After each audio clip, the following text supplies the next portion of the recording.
Hi friends, it's Pastor Harley from the Broadway Global Methodist Church.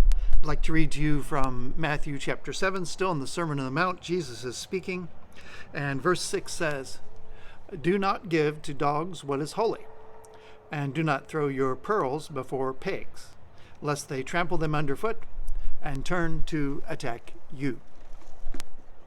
Now that is Jesus' instruction after he has been talking about judging, about condemnation, about the casting out, the setting of somebody as worthless, and also criticism that doesn't amount to, well, I'm free to criticize others, but I don't want to be held to those standards myself.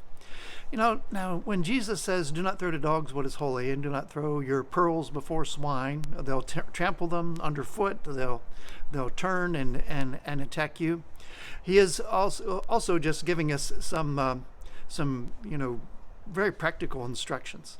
There's a point at which you don't try to elevate the conversation to talk about the great and deep and spiritual things. I mean, I encounter great and deep and spiritual things all the time when I'm reading the Bible, when I'm reading other points. But there are areas and times when people are just not ready to listen, and it might be very much like throwing pearls in front of pigs. They won't do anything good with them, and just be angry about getting hit on the nose with pearls. But also, what is holy, or who is holy? Do not give to dogs what is holy.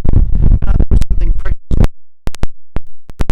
that Jesus is talking about normally in the passage before, about condemning your neighbor, and not mattering whether you would want to be condemned like that. You're just doing it out of the ill will and out of the spirit that is not in the spirit of mercy and love that is Christ's kingdom.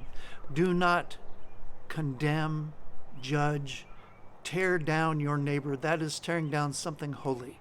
The person is the holiest thing you're likely to meet this side of the archangels in heaven. It is a person who is built in the image of God, who is made to respond to God's love.